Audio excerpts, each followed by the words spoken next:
जिस गुरुदेव ने धर्म दिया है, उनका मंगल होए रे। जिस जननी ने जन्म दिया है, उसका मंगल होए रे। पाला पोसा और बढ़ाया, उस पिता का मंगल होए रे। इस जगत के सब दुखियारे प्राणी का मंगल होए रे। जल में स्थल में और गगन में सबका मंगल होए रे। अंतर मन की गाथें टूटे, अंतर निर्मल होए रे। राग द्वेष और मोह मिट जाए, शील समाधि होए रे। शुद्ध धर्म धरती पर जागे, पाप पराजित होए रे। इस धरती के तरतिल में कण कण में धर्म समोए रे। शुद्ध धर्म जन जन में जागे, घर घर शांति समोए रे। तेरा मंगल मेरा मंगल, सबका मंगल होए रे।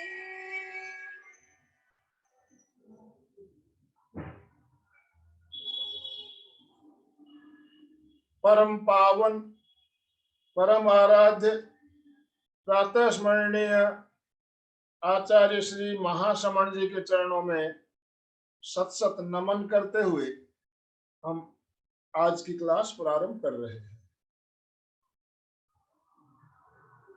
त्रिपदी वंदना, वंदनासन में आ जाएं। वंदनासन में आते हुए त्रिपदी वंदना करेंगे।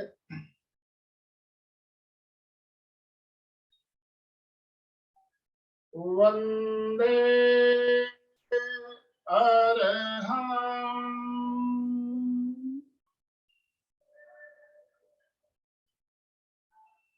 वंदे गुरुवरं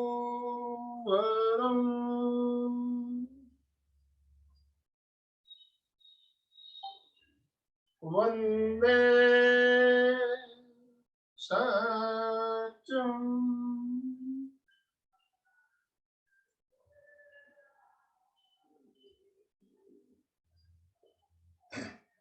सभी साधक साधिकाओं को जय जिनेन्द्र, सुप्रभात, गुड मॉर्निंग। आज का हमारा विषय है अस्थमा या दमा रोग। तो अस्थमा, पहले हमें ये जानना है कि अस्थमा है क्या, क्यों ये बीमारी होती है, कारण क्या है, लक्षण क्या है, और फिर हम इसके उपचार की बात करेंगे। आंकड़ों के अनुसार पूरी दुनिया में 30 से 32 करोड़ लोग इस बीमारी से ग्रस्त बताए जाते हैं। 30 से 32 करोड़ लोग पूरी दुनिया में इस बीमारी से ग्रस्त है और लाखों लोग हर साल इस बीमारी के कारण मृत्यु को प्राप्त होते हैं। उनकी मृत्यु हो जाती है, लाखों लोगों की मृत्यु हर साल हो रही है। तो कितना एक भयंकर रूप इसका देखा जा रहा है। इसके कारण में अगर हम देखें तो मुख्य रूप से खान पान इसका कारण है। प्रदूषण भी इसका कारण हो सकता है। खान पान, आजकल जो हमारा खान पान है, हम चाइनीज फूड की और जंक फूड की ओर ज्यादा आकर्षित हो रहे हैं, जिसके वजह से ये बीमारी ज्यादा देखी जा रही है।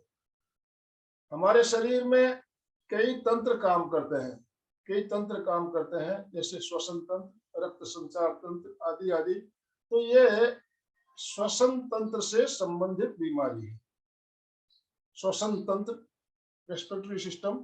तो पहले हम एक चित्र में आपको शेयर कर रहा हूँ। श्वसन तंत्र क्या है, हम इस बात को पहले देखेंगे, समझेंगे। आपके स्क्रीन पे चित्र दिखाई दे रहा होगा, श्वसन तंत्र का चित्र है। श्वसन तंत्र हमें हमारे नाक के जो दो छिद्र है, यहाँ से शुरू होके फेफड़ों तक ये दिखाई दे रहा है पूरा हिस्सा श्वसन तंत्र। इसमें कौन से अंग काम करते हैं हमें क्लियर दिखाई दे रहा है। और एक नली जो नाक से शुरू होकर फेफड़ों तक जा रही है, गुलाबी रंग में एक नली दिखाई गई है, जिसे हम श्वास नली के नाम से जानते हैं, श्वास नली। इस श्वास नली के अंदर बाधा उत्पन्न होती है, अवरोध पैदा होता है, तो हमें श्वास लेने में तकलीफ होती है। श्वास नली के अंदर अवरोध आने से श्वास लेने में तकलीफ होती है। और श्वास नली के बाहर जो मांसपेशियां हैं, उनमें भी अगर सूजन आ जाती है तो क्या होता है, श्वास नली जो है चिपक जाती है, उसके कारण भी हमें श्वास लेने में तकलीफ होती है। और ये श्वास नली आगे चल के जो हमारे फेफड़ों के अंदर छोटी छोटी एक नलियों के रूप में परिवर्तित हो जाती है, जिन्हें हम ब्रोंकाइज के नाम से जानते हैं।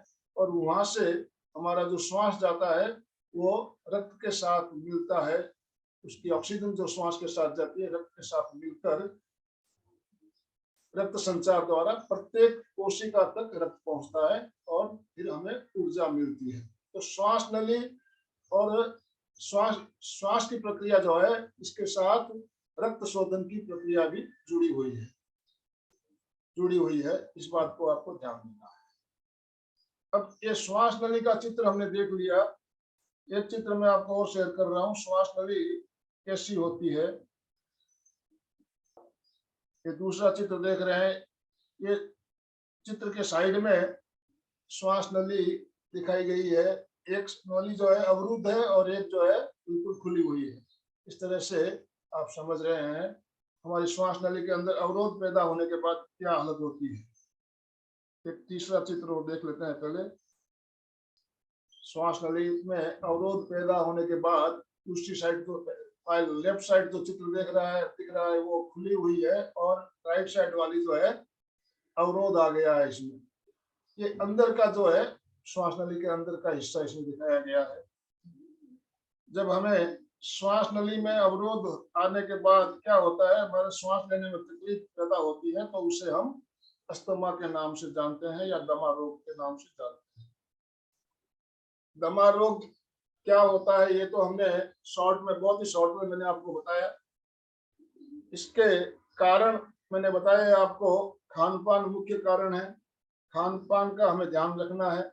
और आजकल बड़े शहरों में प्रदूषण बहुत ज्यादा होता है, तो उसके कारण से ये बीमारी हो सकती है। श्वास नली में सूजन आने के कारण बीमारी होती है, ये भी हमने जाना। अब इसके परहेज की बात हम बाद में करेंगे, पहले इसके हम लक्षण जानते हैं। लक्षण, जब हमें श्वास नली में अवरोध होगा तो हमें शुरुआत में खांसी आएगी। खांसी आएगी तो हम खांसी का जब आता है तो हम लोग क्या करते हैं, उतना ध्यान नहीं देते हैं। हल्की फुल्की खांसी आती है तो हम सचेत नहीं होते हैं। जब खांसी आती है तो ही अगर हम पहले उसकी जांच करवा लें, कहीं इसकी खांसी आगे बढ़ते बढ़ते हमें दमे के रूप में तो परिवर्तन नहीं हो जाती है, इस बात का हमें ध्यान रखना है। खांसी की शुरुआत होते ही हमें चेकअप करवाना चाहिए, बहुत जरूरी है। और उसका इलाज, उसका जो भी उपचार है उसे हमें करना चाहिए। ऐसा भी कहते हैं कि भाई आज एलोपैथी में इसका कोई इलाज नहीं है, ऐसा भी सुनने में आता है, कहा जाता है। और लोग कहते हैं अभी दमा अगर आ गया तो वो दम के साथ ही जाता है। ऐसा सुनते हैं हम लोग, लेकिन आयुर्वेद में भी इसका बहुत अच्छा इलाज बताया गया है।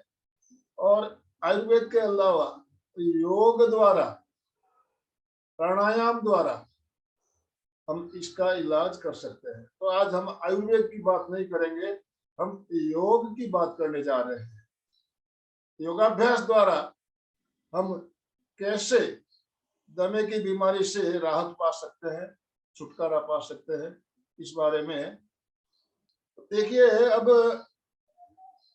इसके लक्षण क्या होते हैं? पहले खांसी आती है, मैंने बताया, धीरे धीरे खांसी बढ़ती है, फिर श्वास लेने में तकलीफ होने लगती है, श्वास नली में अवरोध हो जाने के कारण, और फिर हमें इसके दौरे पड़े, अटैक आने शुरू हो जाते हैं, अटैक भी आने लगते हैं, अस्थमा के अटैक बहुत ही तकलीफदेह होते हैं। अब इसका उपचार जैसा कि मैंने बताया, आयुर्वेद में तो उपचार बताया ही है। हम योगाभ्यास की बात करने बैठे हैं, तो योगाभ्यास में इसमें कई प्रकार के उपचार बताए गए हैं, जिसमें सबसे बढ़िया बताया गया प्राणायाम। दमे के रोगियों को ज्यादा से ज्यादा प्राणायाम करना है। कौन से प्राणायाम हमें करने में, हम उसकी भी बात करेंगे, कैसे करना है वो भी बताऊंगा। प्राणायाम के बाद दूसरा इसमें उपचार बताया है मुद्रा। मुद्रा विज्ञान भी एक बहुत अच्छी चिकित्सा पद्धति बताई गई है। मुद्राओं के अभ्यास से हमें श्वास की तकलीफ में बहुत जल्दी शीघ्र आराम मिलता है। मुद्राओं के बाद आसन। आसन इसमें मुख्य रूप से 5-6 आसन है जो हमें श्वास रोग में लाभ मिल सकता है जिनसे। और फिर एक रंग चिकित्सा होती है, जिससे भी हमें इसमें आराम मिलता है। रंग की चिकित्सा में हम ऑरेंज कलर का पानी जैसे रखते हैं, धूप में रखने के बाद ऑरेंज रंग का पानी अगर पीते हैं तो उससे भी, और ऑरेंज रंग का श्वास लेना, ये क्रिया भी हम बताएंगे आपको कैसे करनी है। तो इन 4-5 प्रकार का जो हमारा इलाज है, इसके बारे में बात करेंगे। पहले हम इसकी सावधानी के बारे में बात कर लेते हैं। सावधानी मेन रूप से हमें प्रोसेस्ड फूड नहीं खाना है। प्रोसेस्ड फूड नहीं खाना है। प्रोसेस्ड फूड में चाइनीज फूड सारे आ जाते हैं। नमक कम खाना है। शराब को छोड़ना है। शराब पीने से भी ये बीमारी बढ़ती है, शराब को कंट्रोल करना है। ज्यादा खाने में हमें हरी पत्तीदार सब्जियां खाना है, फल खाना है। जामुन के सीजन में जामुन ज्यादा खाना है, गाजर खाना है। ये सब चीजें हमें उपयोग में लेनी है ज्यादा मात्रा में। एक इसमें उपचार और बताया गया है, सीने के या पीठ पर तिल का तेल मालिश करने से भी इसमें आराम मिलता है। तिल का तेल अगर हम सीने पे लगाते हैं तो इससे भी आराम मिलता है, ऐसा भी बताया जाता है। अब हम कुछ प्रयोग मैं आपको बताऊंगा। तो सबसे पहले तो हम फेफड़ों की बीमारी है, तो फेफड़ों को मजबूत रखने के लिए हम कुछ सूक्ष्म योग जिसको हम कहते हैं, योगिक क्रियाएं कहते हैं, सूक्ष्म योग करेंगे। उसके बाद मैं आपको दूसरे प्रयोग बताऊंगा। तो फेफड़ों की क्रिया इसके लिए बहुत ही जरूरी है। और अभी हमने देखा कोरोना काल में श्वास की कारण लोगों को ऑक्सीजन की कमी के कारण, श्वास कम आने के कारण, उनको ऑक्सीजन कम मिलने के कारण, श्वास में तकलीफ होने के कारण काफी लोगों की मृत्यु भी हुई। लेकिन जो हमेशा फेफड़ों की क्रिया का अभ्यास नियमित करता है, वो उनको बिल्कुल आराम से उनको कोई तकलीफ भी नहीं हुई थी। तो हम फेफड़ों की क्रिया हमेशा करते रहते हैं। तो आज भी मैं आपको बताऊंगा फेफड़ों की क्रियाएं कैसे करनी चाहिए। और फेफड़ों की क्रिया हमेशा करने से हमारे फेफड़ों की कैपेसिटी बढ़ती है। फेफड़ों की कैपेसिटी बढ़ेगी तो हमारे और भी इससे बहुत फायदे हैं। ऑक्सीजन ज्यादा मिलेगा तो रक्त शोधन अच्छा होगा, हम बिल्कुल स्वस्थ रहे। तो फेफड़ों की क्रिया में सबसे पहले इस तरह से बैठते हुए हम दोनों हाथों को इस तरह से रखते हैं। आप अपने वीडियो ऑन कर लेंगे तो बिल्कुल अच्छा रहेगा, मेरे को सब दिखाई देंगे। आप इस तरह से दोनों हाथों को रखते हुए सीधे बैठना है, रीढ़ की हड्डी गर्दन बिल्कुल सीधी रखनी है, झुक के नहीं बैठना है। और इस तरह से श्वास भरते हुए कोहनियों को बिल्कुल धीरे धीरे पीछे लेके जाना है, सीना बाहर आ जाए, सीना बाहर, कोहनियां बिल्कुल पीछे, और धीरे धीरे श्वास छोड़ते हुए वापस आए। इससे हमारा फेफड़ा जो है, ये फेफड़े एक्सपांड हो रहे हैं। इस तरह से श्वास भरते हुए कोहनियां पीछे, सीना बाहर, श्वास छोड़ते हुए धीरे धीरे वापस। 5 से 7 बार इस तरह करने के बाद दूसरी बार में हम क्या करेंगे, धीरे धीरे जाएंगे और फोर्स के साथ श्वास छोड़ते हुए आएंगे।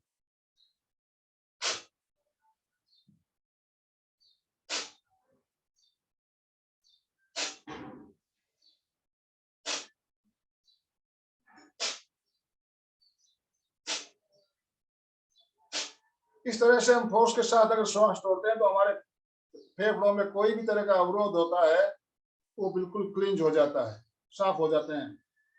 इस क्रिया को हम दूसरी प्रकार से भी करते हैं, इस तरह से हाथों को सामने फैलाते हुए और पूरी ताकत लगाते हुए केवल खींचिए। पहले कल्पना कीजिए कोई स्प्रिंग लगी हुई वस्तु है, उसको आप पकड़ के जोर से अपनी ओर खींचना है।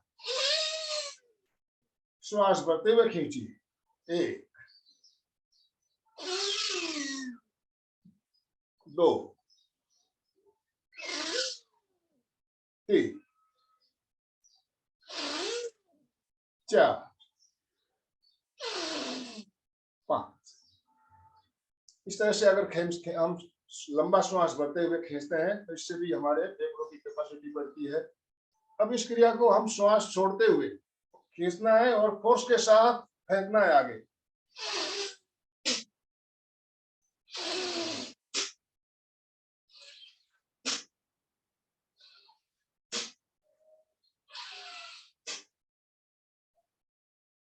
सबको दिखाई दे रहा है?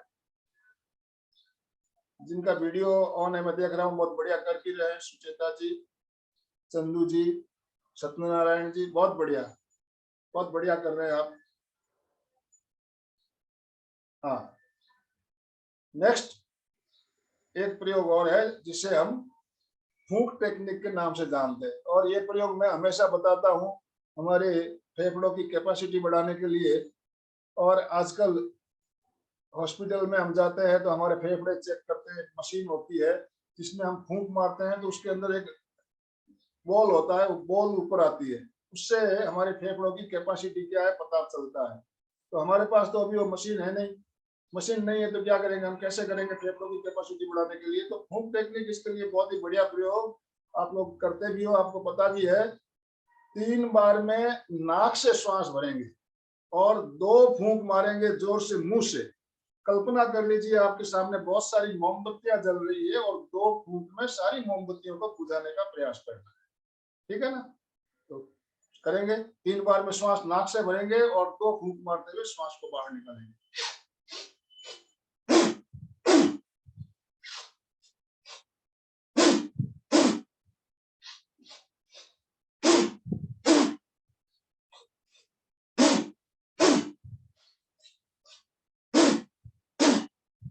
जोर से फूंक मारना है, जैसे आपकी मोमबत्तियां बुझाना है, 2 फूंक में सारी मोमबत्तियां बुझाना है। फेफड़ों में बहुत बढ़िया इसकी एक्सरसाइज हो रही है, फेफड़ों की कैपेसिटी बढ़ती है। हमारे फेफड़ों की कैपेसिटी है 6 लीटर हवा लेने की, 6 लीटर कैपेसिटी है, लेकिन मुश्किल से हम 20% भी यूटिलाइज नहीं कर पाते हैं। 1 से 1.25 लीटर हम हवा लेते हैं। इन क्रियाओं से फेफड़ों की कैपेसिटी बढ़ेगी और जो हमारा आज 20-25% है उसको अगर हम 40 से 50% भी यूटिलाइज कर सकते हैं तो हम इन बीमारियों से भी बचेंगे और हमारी दूसरी बीमारियां भी इससे काफी आराम मिलेगा। कारण फेफड़े मजबूत होंगे तो रक्त शोधन अच्छा होगा, ज्यादा ऑक्सीजन मिलेगा, और ज्यादा ऑक्सीजन मिलेगा तो हमारे शरीर में एनर्जी ज्यादा पैदा होगी। एनर्जी ज्यादा पैदा होगी तो हम बिल्कुल स्वस्थ रहेंगे।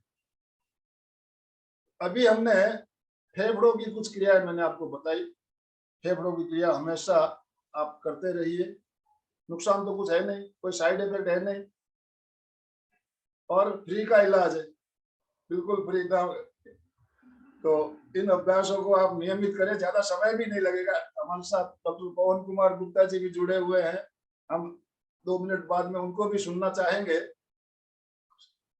गुप्ता सर, आपका बहुत बहुत स्वागत है। अभी पिछले सप्ताह एक शानदार इन्होंने हमारे कार्यक्रम लिया था, पानी कैसा पीना चाहिए हमें, पानी हम घर पे कैसे पानी बनाना, उसके बारे में तकनीक भी बताई थी आपने। तो हम जानेंगे क्या अस्थमा में पानी का भी कुछ इलाज है, इस बारे में हम आपसे बाद में बात करना चाहेंगे। तो अभी मैं आपको बताऊंगा सबसे उत्तम, इसके बाद में जो दूसरा उपाय है प्राणायाम। प्राणायाम श्वास रोगियों के लिए मस्ट नियमित करना है, और 2 मिनट 4 मिनट करने से काम नहीं होना, ज्यादा आपको समय लगाना है। हर प्राणायाम में आपको 3-4 प्राणायाम में बताऊंगा, कम से कम एक एक प्राणायाम आपको 15-15 मिनट बाद 15-15 मिनट करना है, तभी जाके आपको फायदा मिलेगा। आप बैठे 2-4 मिनट किए और बोले हो गया, लाभ नहीं मिलने वाला है। जिन प्राणायाम के बारे में बता रहा हूँ, पहला है भस्त्रिका। देखिए, भस्त्रिका गर्मी पैदा करने वाला प्राणायाम। हम भस्त्रिका का प्राणायाम बताते भी आपको।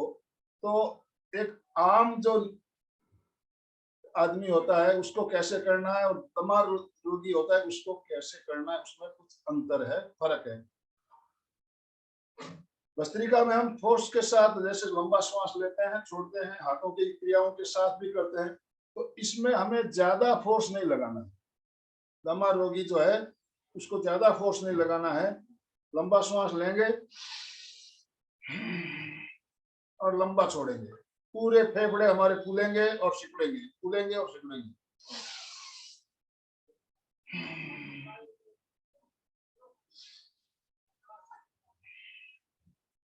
इस तरह से हम जो हाथों के साथ करते हैं, बहुत ज्यादा फोर्स लगाते हैं, वो नहीं करना है इसमें।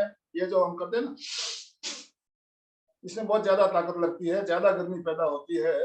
तो दमा रोगियों के लिए हम करेंगे, लेकिन थोड़ी स्लो स्पीड में रहेगा। तो भस्त्रिका प्राणायाम बहुत बढ़िया प्राणायाम है, और इससे भी हमारे फेफड़े मजबूत होते हैं। तो हम कुछ देर इसका प्रयोग भी करेंगे सीधे बैठते हुए।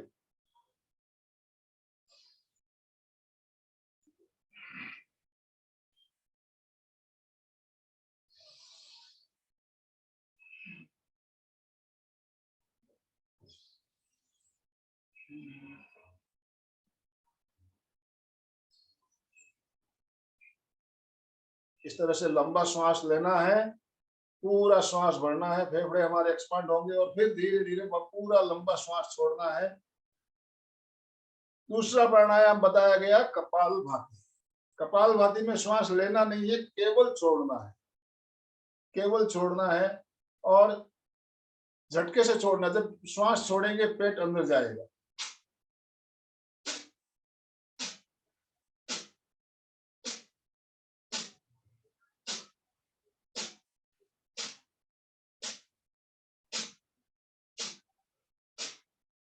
इस तरह से कपालभाति का प्रयोग भी दमा रोगियों के लिए फायदेमंद हो सकता है, लेकिन इसमें भी हमें ज्यादा फोर्स नहीं लगाना है। और टाइम का मैंने बताया, कम से कम 15 मिनट आपको कपालभाति करना है।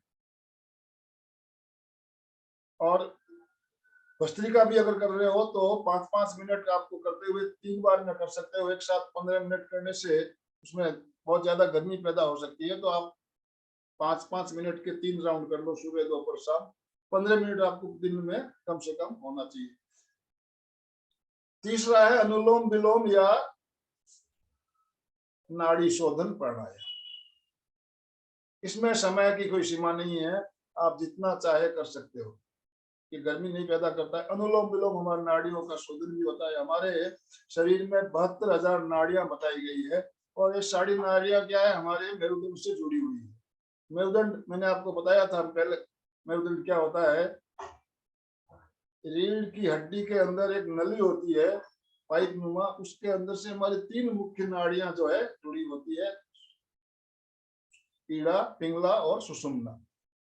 इस जो पाइप नुमा होता है, इसको हम मेरुदंड कहते हैं। रीढ़ की हड्डी और मेरुदंड में क्या अंतर है, ये भी मैंने पहले बताया हुआ है, उस बात की हम चर्चा आज नहीं करेंगे। तो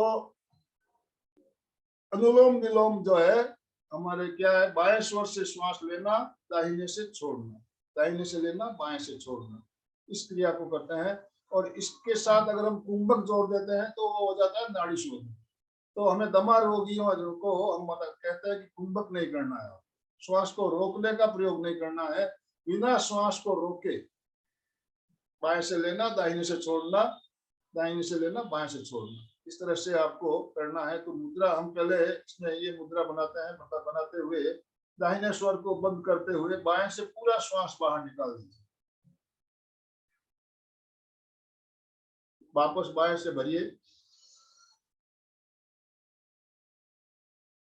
दाहिने से छोड़ दीजिए।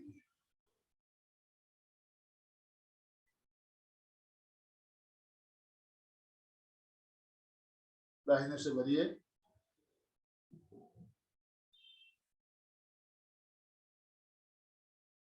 बाएं से छोड़िए। श्वास रोकना नहीं है, कुंभक नहीं करना है। लेने में, श्वास लेने में जितना समय, छोड़ने में ज्यादा लगाना है, इस बात का ध्यान रखिए। आप अगर 4 सेकंड में श्वास लेने लेते हो तो 7 या 8 सेकंड तक श्वास को छोड़िए। जितना समय लेने में लगा रहे हो, दुगना समय श्वास छोड़ने में लगाइए। सही तकनीक यही है। तो ये प्राणायाम कैसे किया जाता है, ये अनुलोम विलोम, ये भी हमने जाना। इसको अल्टरनेट ब्रीदिंग भी बोलते हैं, और समवृत्ति श्वास परीक्षा भी इसका नाम है। नाम अलग अलग है, प्रयोग एक ही है। चौथा प्रयोग है उज्जाई प्राणायाम। उज्जाई प्राणायाम,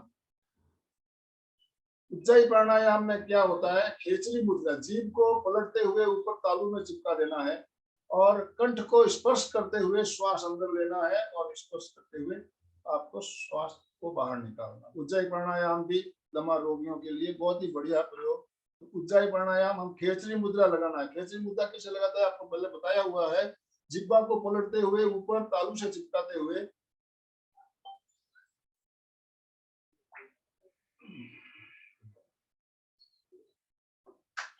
आप श्वास लेंगे, आपको एक मधुर सी आवाज सुनाई देगी। श्वास स्पर्श, कंठ को स्पर्श करते हुए जब अंदर जाएगा, एक मधुर आवाज आपको सुनाई देगी। तो कंठ को स्पर्श करते हुए श्वास को अंदर लेना, छोड़ना, ये उज्जाई प्राणायाम। तो ये प्राणायाम भी बहुत ही उपयोगी, बहुत ही बढ़िया होता है। तो 4 प्रकार के मैंने प्राणायाम आपको बताए। ये चारों प्राणायाम दमा रोगियों के लिए बहुत ही बढ़िया है, उनके लिए नियमित अभ्यास करना है। तो पहला मैंने आपको बताया फेफड़ों की क्रिया, एक्सरसाइज, जो हल्की फुल्की क्रिया है, सभी कर सकते हैं। दूसरा प्राणायाम। अब हम बात करेंगे मुद्राओं की। तो इसमें 3 प्रकार की मुद्राएं बताई गई जो दमा रोगियों के लिए बहुत ही फायदेमंद है। मुद्रा 3 प्रकार की मुद्रा, में तीनों प्रकार की मुद्रा की बात आपको बताऊंगा। 3 प्रकार की मुद्रा है, उसमें पहली मुद्रा है शिवलिंग मुद्रा। शिवलिंग मुद्रा में सावधानी विशेष जरूरी है, हर एक को नहीं करना है, और करते भी है तो ज्यादा समय तक नहीं रखना है। लेकिन जो दमा रोगी है, जिनको जुकाम नजला रहता है हमेशा, उनके लिए बहुत ही बढ़िया है। इस तरह से अंगुलियों को फंसाते हुए, मुट्ठी को दोनों ताकत लगाते हुए, बंद करते हुए, इस तरह से शिवलिंग मुद्रा लगाई जाती है। अब इसमें देखिए, शिवलिंग मुद्रा में भी जो राइट हैंड से लिखते हैं, जिनका दाहिना हाथ चलता है, उनका जब मुद्रा लगाते हो तो बायां अंगूठा ऊपर रहना चाहिए। इस तरह से बायां अंगूठा ऊपर रहेगा, और सीने के पास इस तरह से रखते हुए सीधे बैठना है, और इस तरह से कम 5 से 7 मिनट तक आपको बैठना है। बहुत ज्यादा गर्मी पैदा करने वाला प्रयोग है। जब आपको लगे भी बहुत ज्यादा गर्मी लग रही है, तो फिर आपको उसको छोड़ देना है। इस तरह से शिवलिंग मुद्रा भी हम दिन में 2-3 बार दमा रोगियों को करना है। और जो लेफ्टी होते हैं, बाएं हाथ से काम करते हैं, उनको राइट थंब जो है ये ऊपर रहना चाहिए। इस तरह से समझ में आ रहा है सबको, दिख रहा है शिवलिंग मुद्रा। अब इसमें सावधानी क्या है, इसको हमें बहुत ज्यादा ध्यान देने का जरूरत है। शरीर में अत्यधिक गर्मी पैदा करने वाला प्रयोग है, तो इसलिए जब सर्दी लगे आपको, ठंड के मौसम है, जिनको सर्दी जुकाम हमेशा लगी रहती है, उनके लिए उपयोगी है। इससे अस्थमा रोगियों के लिए, पैरालिसिस में भी फायदेमंद है, और ब्लड प्रेशर के रोगियों को भी फायदेमंद है। जिनके पेट में अल्सर है या एसिडिटी बहुत ज्यादा है, तो आप इस मुद्रा को ना करें, ये आपको ध्यान रखना है। पुराना नजला, कितना भी पुराना नजला हो, जुकाम हो, उसमें ये रामबाण इलाज बताया गया है। एलर्जी दूर होती है, और महिलाओं के मासिक में कोई प्रॉब्लम है तो उसमें भी ये मुद्रा काम करती है। सर्दी के मौसम में आप ज्यादा प्रयोग कर सकते हो, गर्मी में आपको ज्यादा नहीं करना है। तो अभी हमने जाना शिवलिंग मुद्रा कैसे लगाई जाए और इसकी सावधानियां क्या है। दूसरी मुद्रा है जो सूर्य मुद्रा। सूर्य मुद्रा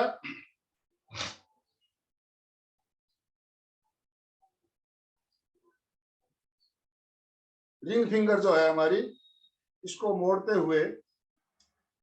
हुए अंगूठे के मूल में लगाना है, दबाना है अंगूठे से, और शेष तीनों अंगुलियों को सीधा रखना। सूर्य मुद्रा, ये मुद्रा भी बहुत काम की है, गर्मी पैदा करने वाली मुद्रा है। इस तरह से लगा के आप मुद्रा को लगा के रखिए, इससे हमारे फेफड़े मजबूत होंगे और सर्दी जुकाम में बहुत फायदा होता है इससे। समझ में आ रहा है सबको? सूर्य मुद्रा। तीसरी मुद्रा जो है आचार्य मुद्रा। आचार्य मुद्रा, आचार्य मुद्रा हम पंच परमेष्टि मुद्रा हम करते हैं। पंच परमेष्टि मुद्रा में 5 प्रकार की मुद्रा होती है, उसमें आचार्य मुद्रा आती है। आचार्य मुद्रा में क्या करना है, जिसके हाथ सीधे इस तरह से जोड़ते हुए सीधे बैठना है।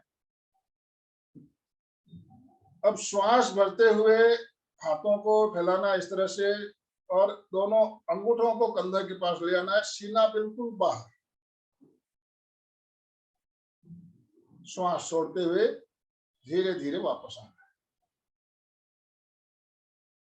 श्वास भरते हुए सीना बाहर, और दोनों हाथ बिल्कुल पीछे तक लेते हुए अंगूठों को कंधों के पास लाना और धीरे धीरे छोड़ना। तो इससे भी हमारे फेफड़े जो है एक्सपांड होते हैं, फेफड़ों की कैपेसिटी बढ़ती है। तो ये पंच परमेष्टि मुद्रा में 5 प्रकार की मुद्रा होती है, उसमें ये तीसरी मुद्रा है। तीसरी मुद्रा, बाकी 4 मुद्राओं की बात हम आज नहीं करेंगे। हमें अस्थमा के लिए फायदेमंद है ये मुद्रा, इसीलिए हम इस मुद्रा को अभी चुना है। तो ये हो गई हमारी 3 प्रकार की मुद्रा। उसके बाद एक बीज मंत्र है जो बहुत ज्यादा फायदेमंद हो सकता है। बीज मंत्र है रिंग। रिंग, आप इस मंत्र का जब उच्चारण करते हो तो हमारे फेफड़े में बहुत ज्यादा ताकत लगती है। रिंग, HRING, हर संयुक्त है इसमें। समझ में आ रहा है? रिंग नहीं है, रिंग होती है जो RING, वो नहीं, HRING, रिंग रिंग रिंग। इस तरह से आप मंत्र का जप करने बैठ जाइए और 5 मिनट 7 मिनट एक ही बीज मंत्र का आप जप कीजिए। Ring ring ring ring ring ring ring. ये बीज मंत्र जो है फेफड़ों के लिए बहुत ही काम का है। और इसके साथ में ऑरेंज कलर का ध्यान करते हुए अगर करते हैं हम, तो और ज्यादा फायदा हो सकता है। मैंने आपको पहले ही बताया, ऑरेंज कलर वो भी गर्मी पैदा करने वाला रंग है। और फेफड़ों में कोई तरह की तकलीफ होती है तो हम ऑरेंज कलर का श्वास लेते हैं, कल्पना शक्ति से हमें ऑरेंज कलर का श्वास आ रहा है, जा रहा है, इस तरह से हम सजेशन देते हैं और हमें अनुभव होने लगता है कि ऑरेंज कलर का श्वास आ रहा है फेफड़ों में। तो ऑरेंज कलर का पानी भी बना के पीते हैं। पानी कैसे बनाया जाता है इसके ऊपर हमने स्पेशल क्लास ली हुई है। तो ऑरेंज कलर का पानी बोतल में डाल के ऑरेंज रंग में धूप में रखी जाती है और 6-7 घंटा उसको पानी को ऑरेंज कलर में। क्यों डॉक्टर साहब, बिल्कुल सही है ना?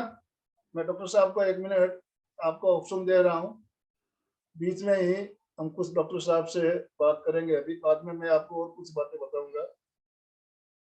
आपको डॉक्टर साहब, मैंने आपको अनम्यूट ऑप्शन दिया है।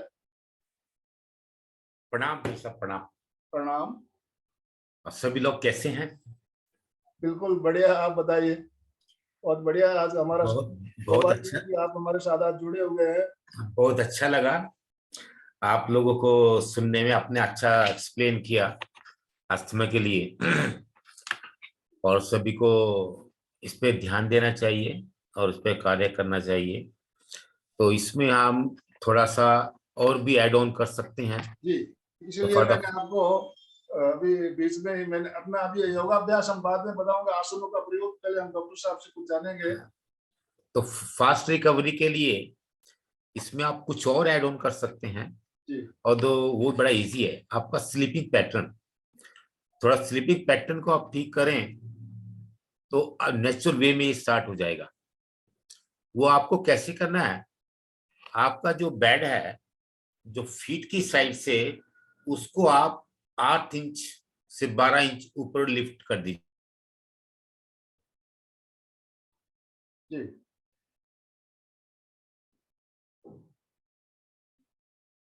डॉक्टर साहब लग रहा है एग्जिट हो चुके हैं उनके, या नेट की प्रॉब्लम की वजह से शायद ऐसा हुआ है। तो चलिए अभी हम कंटिन्यू रखते हैं अपना प्रोग्राम। तो अभी हम बात करेंगे दमा रोग में हमें कौन से आसन करने चाहिए और कैसे करने चाहिए। तो लेटकर जो हम आसन करते हैं उसमें भुजंगासन, धनुरासन, दो आसन दमा रोगियों के लिए बहुत ही फायदेमंद है। भुजंगासन और धनुरासन पेट के बल लेटकर किए जाने वाले आसनों में। पीठ के बल लेटकर जो आसन करते हैं उसमें सेतु बंधासन कैसे करना है हम अभी बताएंगे आपको। सुप्त वज्रासन बहुत बढ़िया है। मत्स्यासन भी किया जा सकता है, उष्ट्रासन और अर्धचंद्रासन। ये सारे जो आसन है हमारे फेफड़ों के लिए बहुत ही बढ़िया आसन बताए गए। तो हम एक एक करके सभी आसनों के बारे में जानेंगे।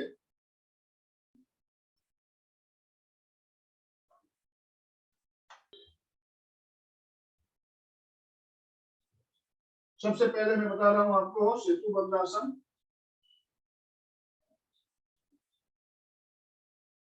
इस तरह पीठ के बल लेटते हुए दोनों हाथ जंघाओं के पास, पैर मिले हुए, शरीर बिल्कुल स्ट्रेट, बिल्कुल सीधा। अब दोनों पैरों को घुटनों से मोड़ते हुए, इस तरह से घुटनों से मोड़ते हुए, अब हथेलियों को आप फर्श पे चिपका के भी रख सकते हो, टखनों को पकड़ भी सकते हो। इस तरह से टखनों को पकड़ा भी जा सकता है और नीचे भी रख सकते हो। श्वास भरते हुए कमर को ऊपर उठाना है, पूरा ऊपर लीजिए।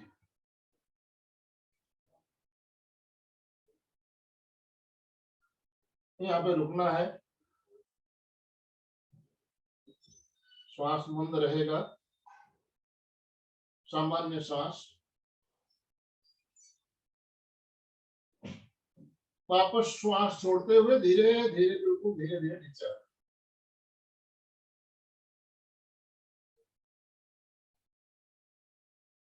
पैरों को सीधा कर ले और शरीर को बिल्कुल ढीला छोड़।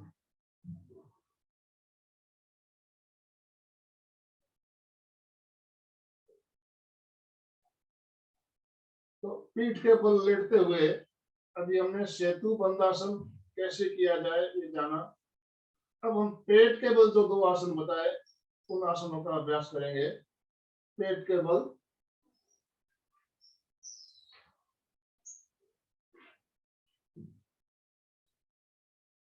इस तरह से लेटना है, दोनों पैर मिले हुए, पंजे बाहर की ओर, ठुड्डी जमीन से सटी हुई, फर्श से सटी हुई।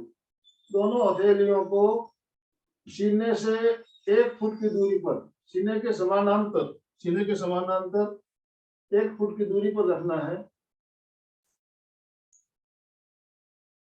अब नाक से श्वास भरते हुए धीरे धीरे गर्दन को ऊपर उठाते हुए सीने तक का भाग ऊपर उठेगा, नजरें सामने,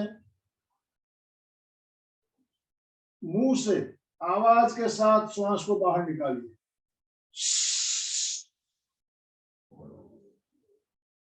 वापस नाक से श्वास भरते हुए नाभि तक का भाग ऊपर, गर्दन ऊपर, नजरें ऊपर,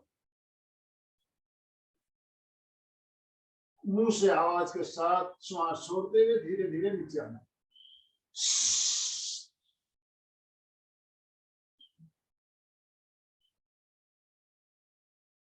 दूसरे राउंड में हथेलियां नजदीक ले लीजिए, 6 इंच की दूरी पर। हथेलियों को मेट के ऊपर सीने के समानांतर ले आइए और इसी क्रिया को पुनः दोहराना है।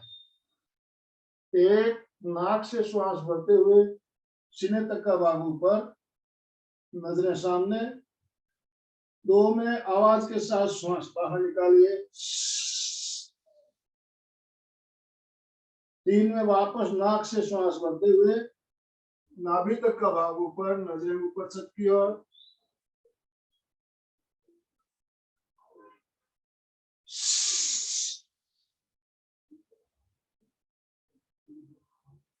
तीसरे राउंड में हथेलियां बिल्कुल सीने के पास, सीने से सटी हुई। 1, 2 में आवाज के साथ श्वास बाहर निकालिए।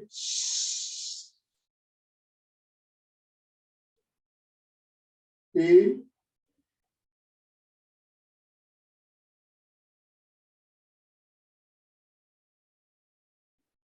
4, रिलैक्स। इस तरह बालासन में आते हुए शरीर को ढीला।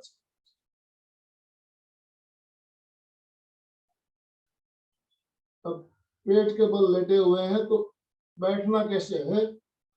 पहले हथेलियों के सहारे घुटनों के बल आइए, फिर एक घुटना आगे, दूसरा घुटना आगे लेते हुए वज्रासन में आ जाइए। वज्रासन में आने के बाद आसन बदलते हुए आराम से आप सुखासन में आ सकते।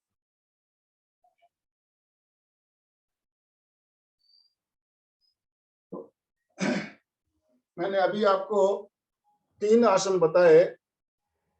ये तीनों आसन हमारे लिए फायदेमंद है। इसके अलावा 2 आसन और है, जिसमें उष्ट्रासन और अर्धचंद्रासन। डॉक्टर साहब हमारे साथ जुड़ चुके हैं। मैं 2 आसन पहले बीच में आप कट हो गए थे, एग्जिट हो गए थे डॉक्टर साहब, मैं पुनः आपको बुलाना चाहूंगा। पहले मैं 2 आसन जो है वो बता दूं आपको। उष्ट्रासन, उष्ट्रासन भी हमारे लिए बहुत ही फायदेमंद है। फेफड़ों कोई भी तरह की फेफड़ों में तकलीफ है और दमे की प्रॉब्लम के लिए तो फायदेमंद है। तो उष्ट्रासन कैसे करेंगे? इसमें आपको घुटनों के बल बैठना है। जिनको घुटनों में प्रॉब्लम है, नहीं बैठ सकते, तो आप एक पतला पिल्लो भी रख सकते हो घुटनों के नीचे।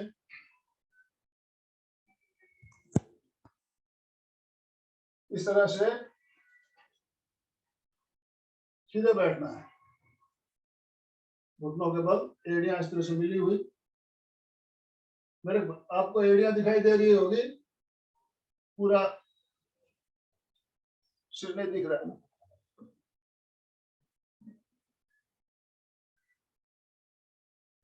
इस तरह से घुटनों के बल आने के बाद पहले राइट हैंड को आप ऊपर से लेते हुए इस तरह से एड़ी पे रखेंगे।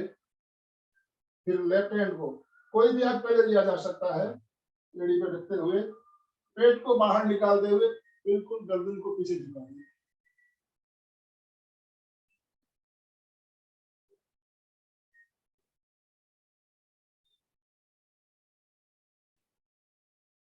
फिर हाथ जिस तरह से लेके गए थे उसी तरह वापस लाना है, एक एक हाथ को। और समझ में आ रहा है आप लोगों को? अगर आपको इस तरह से हाथ एक एक करके ले जाने में तकलीफ होती है तो आप इस तरह से दोनों हाथ एक साथ इस तरह से भी रख सकते हो एड़ियों पे। इस तरह से रखते हुए पेट को बाहर निकालते हुए गर्दन को पीछे ले जाते हुए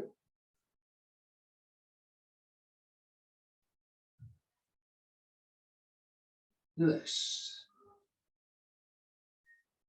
तो उष्ट्रासन कैसे किया जाए अभी हमने देखा। अब एक आसन मैं और आपको बताऊंगा, मैं स्क्रीन पे पूरा दिखूंगा नहीं, वो कारण खड़े होकर करने वाला आसन है।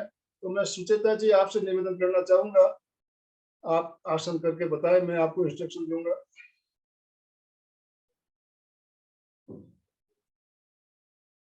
बिल्कुल सही। अर्धचंद्रासन खड़े खड़े करते हैं, दोनों हाथ कमर पे रखते हुए। हाँ बिल्कुल, पीछे झुकना है, झुकिए पीछे। Very good.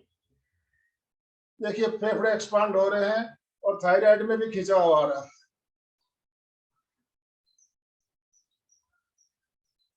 वापस आइए। अब इस क्रिया को अभी आपने कमर पे हाथ रखा है, हथेलियों को कमर पे रखते हुए भी कर सकते हैं। हथेलियां कमर पे रखते हुए, हथेलियों का सपोर्ट देते हुए, दोनों हथेलियां पीछे कमर पे रखते हुए आराम से पूरा झुक जाइए, श्वास छोड़ते हुए।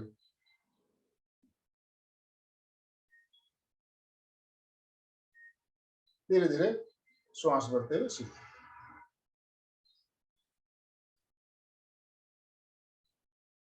तो अर्धचंद्रासन किस तरह से किया जाए, उष्ट्रासन कैसे किया जाए।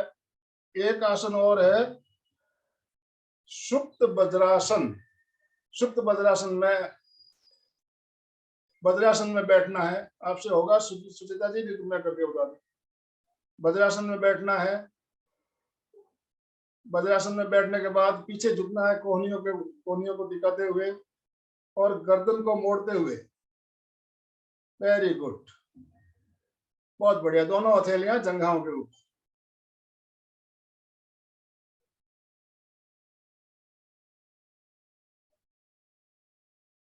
सुप्त वज्रासन फेफड़ों के लिए बहुत ही बढ़िया, थायराइड के लिए बढ़िया, दोनों बीमारियों में बहुत ही लाभकारी आसन है। अब वापस गर्दन को सीधी करना है, हथेलियों का सहारा लेते हुए भी कर सकते हो और पैर सीधा करते हुए अब वापस बैठते हुए। तो ये था सुप्त वज्रासन। सुप्त वज्रासन जिनको घुटनों में प्रॉब्लम है, घुटनों के बल नहीं बैठ सकते हैं, तो मत्स्यासन भी किया जा सकता है। मत्स्यासन में पद्मासन लगाते हुए इस क्रिया को करते हैं हम। मत्स्यासन,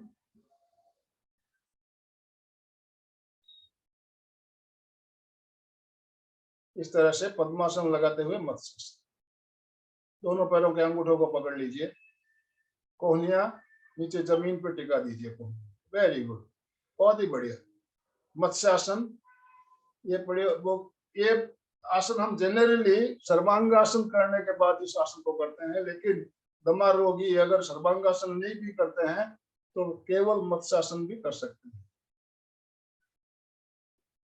अब पद्मासन खोलना है, पैर सीधे करने हैं। अब सुप्त वज्रासन अगर आप घुटनों के बल नहीं कर सकते हो तो पैरों को सीधा रखते हुए भी, पैरों को सीधा रखते हुए भी आप गर्दन को मोड़ सकते हैं हथेलियों के साथ।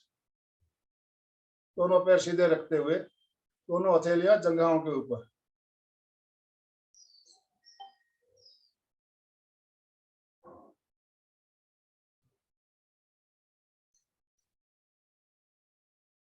रिलैक्स, गर्दन सीधी कर ले।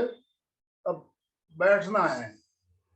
देखिए जब पेट के बल हम लेटे रहे तो कैसे बैठना मैंने बताया आपको। अब पीठ के बल लेटे हैं तो पहले बाई करवट लेते हुए दाहिनी हथेली के सहारे से बैठना, इस बात का ध्यान रखें। बहुत बहुत धन्यवाद सुचेता जी। तो अभी हमने आसन कौन से आसन करने चाहिए ये हमने बताए। तो उपचार में देखिए प्राणायाम 4 प्रकार के बताए, मुद्रा 3 प्रकार की बताई, और कलर थेरेपी में ऑरेंज कलर का ध्यान या ऑरेंज कलर का पानी, बीज मंत्र में रिंग बीज मंत्र का, फेफड़ों की क्रियाएं बताई और आसन बताए। ये सारे जो उपचार है हमारे लिए फायदेमंद हो सकते हैं। तो अभी हमारे पास समय कम ही बता है, हम डॉक्टर पवन जी को भी सुनना है हमें, तो मैं उनको अनम्यूट ऑप्शन दे रहा हूँ अभी पवन जी को।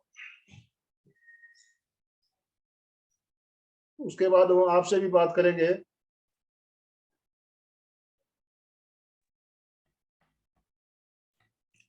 प्रणाम सभी को। प्रणाम।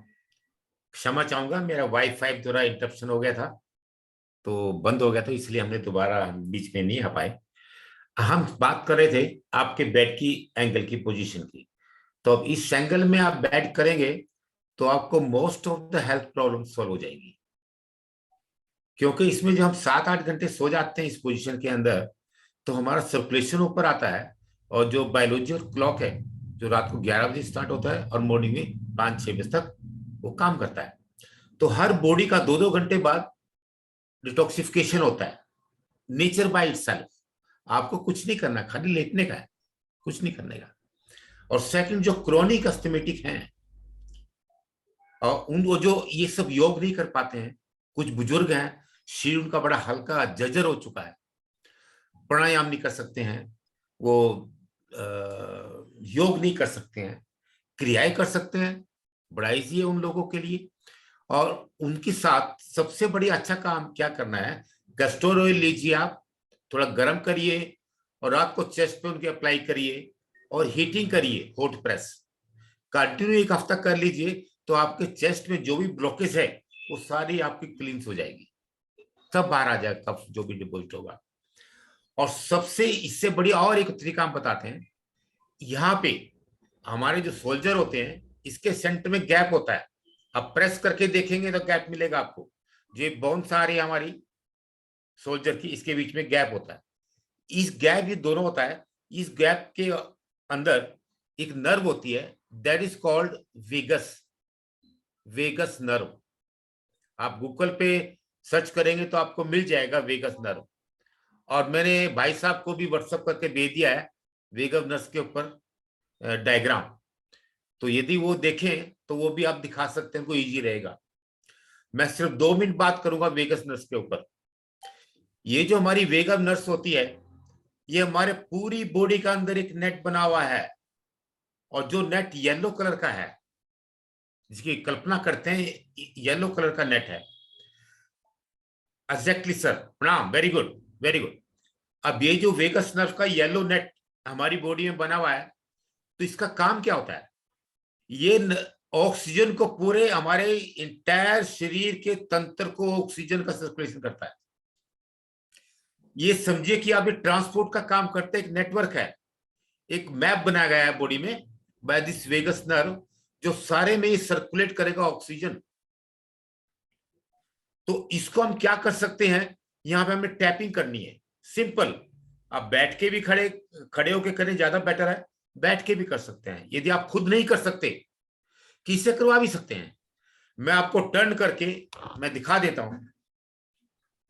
इस सेंटर में थोड़ा प्रेस करके देखिए, यहां पे गैप होगा, गैप होगा। इस गैप को क्या करना है, आपको टैपिंग करना है। स्टैंडिंग खड़े होके प्रेशर से ऐसे थंब बनाइए, उसको टैप करिए, 1 2 3 4 5 6 7 8 9 10 11 12 13। जब इस पे कंटिन्यू प्रेशर से टैपिंग करते हैं तो ये नर्व आपकी एक्टिव हो जाती है, जो नॉर्मली पैसिव रहती है। तो इससे हम मैक्सिमम अपनी बीमारियों को ठीक कर सकते हैं। ये 2 सिंपल थ्योरी हैं, एक तो ऐसे सोना और अपने वैगस नर्व को एक्टिव रखना। आप खुद भी करें या करा भी सकते हैं। तो जो नहीं कर सकते प्राणायाम योग, समय नहीं है या उनके मन नहीं करता या इतना समय वो मेहनत नहीं करना चाहते, तो ये 2 थ्योरी जो है आपकी प्रॉब्लम को सॉल्व कर देगी, और इसमें कुछ करना नहीं, सिंपल। ये 3 चीज करिए, अस्थमा आपका क्योर होगा। और पानी बहुत अच्छा बताया भाई साहब ने, ऑरेंज कलर का पानी। आप एक ग्रीन प्लेन बोतल ले लीजिए ग्लास की, और उसके अंदर आप ऑयल भरिए, ऑयल, कोकोनट ऑयल या कैस्टर ऑयल, और उसके ऊपर एक फिलिपिन रैपर लगा दीजिए आप, ऑरेंज कलर का, मार्केट में मिल जाता है, 2 रुपए का रैपर लगा दीजिए, ऑरेंज करेगा। और उसको आप वुडन प्लेट के ऊपर धूप में डेली रखेंगे 7 से 8 घंटे। आप इसको 2 हफ्ते रखिए, उसके बाद उस ऑयल को ड्रिंक करना शुरू कर दिए खाली पेट, या तो कोकोनट ऑयल एक्स्ट्रा वर्जिन या फिर आपका कैस्टर ऑयल, अब डेली उसको पीना शुरू कर दीजिए। कैस्टर ऑयल रखते हैं तो 1 टीस्पून 5 ml, यदि कोकोनट ऑयल रखते हैं तो आपका 20 ml 2 टेबल स्पून डेली पीना शुरू कर दीजिए। आपके लंग्स बिल्कुल डिटॉक्सिफाई होंगे, एनर्जी लेवल उनका बढ़ जाएगा। ये 3 थ्योरी पे काम करें तो आपको कुछ मेहनत करने की जरूरत नहीं पड़ेगी। हम इस पे कभी चर्चा करेंगे वेगस नर्व्स के ऊपर, क्योंकि वेगस नर्व्स का जो टॉपिक है वो बड़ा लेंथी है। ये पूरे ब्रेन में काम करता है। जिनको डिप्रेशन है, जिनको ऑटिज्म, आजकल ऑटिज्म की बीमारी बड़ी जल्दी कॉमन आ रही है, मैं बच्चों को देखता हूँ, छोटे बच्चे आते हैं उनको ऑटिज्म है, तो ऑटिज्म में ये वेगस नर्व को एक्टिव करना फैंटास्टिक रिकवरी देता है। तो आप मैं अपनी प्रार्थना के साथ समय ना लेते हुए ओम आराम बहुत बहुत धन्यवाद आपका। आपने अपने समय में से समय निकालकर हमारा मार्गदर्शन किया। निश्चित आपने जो टिप्स बताई हमारे बहुत ही काम की है और बहुत इजीली हम इसको फॉलो कर सकेंगे। हाँ देखिए भाई साहब, मेरा सिर्फ एक ही मकसद है, जो नहीं कर सकता ट्रेडिशनल योग प्राणायाम, बहुत सारे लोग हैं, बुजुर्ग हैं, लेटे रहते हैं, मेडिसिन खाते रहते हैं, अब वो कहां से करेगा? चक्र आसन कहां से करेगा? वो नहीं कर सकता। तो उनके लिए ये सिंपल थ्योरी। अभी आपकी कोई जिज्ञासा हो तो मैं आपको सबको अभी अनम्यूट ऑप्शन दे रहा हूँ। आपको अनुभव भी आपको शेयर कर सकते हैं। हम 2 मिनट 3 मिनट टाइम और लेंगे। टाइम तो वैसे हमारा हो रहा है समय, लेकिन आपको भी सुनना है हमें, तो सबका अनम्यूट ऑप्शन दे दिया है मैंने। चंदू जी। जय जिनेंद्र सर, नमस्कार। डॉक्टर साहब आपको भी नमस्कार बहुत बहुत। जैसे अब जैसे कलर थेरेपी हो, कि जैसे अगर हमारे पास कलर वाली बोतल नहीं हो, ओनली व्हाइट बोतल हो, तो क्या उसके ऊपर जैसे ऑरेंज कलर का या ग्रीन कलर का या ब्लू कलर का रैपर लगा के कर सकते हैं? हाँ, डॉक्टर साहब ने बताया अभी ऑरेंज कलर का रैपर आप लगा सकते हैं। ऑरेंज बोतल अगर नहीं है तो ऑरेंज कलर का रैपर लगाते हुए पानी बनाते हैं, पानी हम ऑरेंज कलर रैपर लगाते हुए, और ऑरेंज कलर का तेल भी बनाते हैं। तेल मैंने टाइम ज्यादा लगता है, तेल एक दिन में नहीं बनता है। तो डॉक्टर साहब बिल्कुल सही है ना, पानी में टाइम लगता है, बिल्कुल सही है, तेल में बहुत टाइम लगता है। हाँ, वाटर जल्दी बन जाएगा, लेकिन वाटर आप स्ट्रक्चर वाटर यूज करें, नॉट आरओ। हाँ, दैट इज मोर इफेक्टिव, वो इंस्टेंट आपको रिलीफ देगा। सुचेता जी। जय जिनेंद्र सर, जय जिनेंद्र पवन भैया जी, डॉक्टर जी, बहुत सुंदर तरीके से आज तो सर ने बहुत सुंदर जानकारी दे दी है, और आसन प्राणायाम पूरा कवर कर लिया है सर ने। और जो मैंने तो इस संडे को मिस किया था डॉक्टर जी का, लेकिन वीडियो सुना है, बहुत सुंदर उन्होंने भी जानकारी दी है। आज का भी क्लास बहुत सुंदर हुआ सर, बहुत अच्छी जानकारी। हाँ, और किसी को भी कुछ कहना हो तो आनंद भाई साहब, शिवलिंग, सूर्य मुद्रा, तीसरी कौन सी मुद्रा बताई आपने? शिवलिंग मुद्रा, सूर्य मुद्रा और आचार्य मुद्रा। कौन सी? आचार्य मुद्रा। ओके ओके, हाँ हाँ, अच्छे मुद्रा आती है, पंच मुद्रा आती है। मनोज जी। जय जिनेंद्र सर।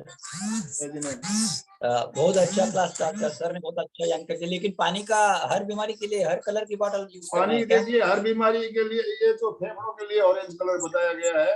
आपकी दूसरी बीमारी के लिए अलग कलर का पानी हो सकता है। वो रंग चिकित्सा की हमारी क्लास ली हुई है, आप उस वीडियो को जरूर देखिए। अनिता जी अग्रकर ने एक स्पेशल क्लास ली थी, डॉक्टर अनिता जी अग्रकर, रंग चिकित्सा की विशेषज्ञ है, तो उन्होंने क्लास ली हुई है। और डॉक्टर साहब भी हमें पानी के बारे में बहुत कुछ बताते रहते हैं, तो हम इनका भी एक सेशन और लेने वाले हैं। इसी महीने हुआ तो नहीं तो अगले महीने हम जरूर लेंगे दूसरा सेशन। मीरा जी कोचर, प्रीति शाह, संगीता बचावत और इस कलर की बाटली। सुधा जी, अपने आप को अनम्यूट कर सकते हो, आप बात कर सकते हो। हम समापन की ओर चले। चलिए, समय तो हो चुका है ऑलरेडी हमारा। दोनों हाथ जोड़ते हुए बिल्कुल सीधे बैठिए। रीढ़ की हड्डी, मेरुदंड, गर्दन बिल्कुल सीधी। मेरे साथ साथ उच्चारण करें। मैं चैतन्यमय हूँ, मैं आनंदमय हूँ, मैं शक्तिमय हूँ। मैं शक्ति में, मेरे भीतर मेरे अनंत भीतर चैतन्य का, अनंत आनंद का, अनंत शक्ति का सागर लहरा रहा है। इसका साक्षात्कार करना ही मेरे जीवन का परम लक्ष्य है। मंगल भावना, हमारा आज का दिन मंगलमय हो, आनंदमय हो, शांतिमय हो। इन्हीं शुभ भावनाओं के साथ ओम शांति कृतज्ञोस्मि, हम सब गुरुदेव के आभारी हैं। कृतज्ञोस्मि, हम सब गुरुदेव के आभारी। हाँ, लाफ्टर, हंसिए जोर से।